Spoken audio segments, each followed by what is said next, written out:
10,000 గెలిచాను మయ్యా. అరే 10,000 వచ్చాయి కదా, ఇంకా బెట్టింగ్ ఆడొద్దురా. వెళ్ళి తిందాం పదా.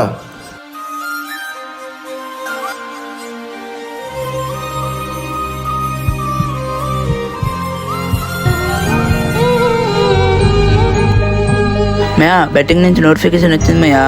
ఈసారి 90,000. నీకు దాని డబ్బులు లేక ఎందుకు వెళ్తాం ఎలాగా? మయ్యా మా నాన్న అకౌంట్ నుంచి 50,000 తీస్తాను మయ్యా. హలో అర్జున్ పని ఉంది మయ్యా, ఫోన్ వచ్చింది. ఛ, నాన్న డబ్బులు 50,000 పోయే, నా డబ్బులు 40,000 పోయే. ఇంక నేను బతకను.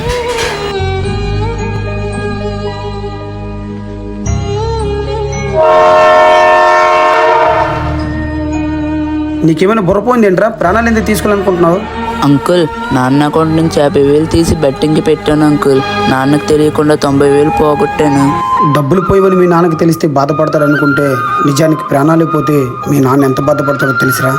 సారీ అంకుల్, ఇంకెప్పుడు బెట్టింగ్లో ఆడను. మా నాన్నకు చెప్పేస్తాను. దయచేసి ప్రతి ఒక్కరూ అర్థం చేసుకుంటారు అనుకుంటున్నాను. ఎవరు కూడా బెట్టింగ్లు ఆడకండి, ప్రాణాల మీదకి తెచ్చుకోకండి.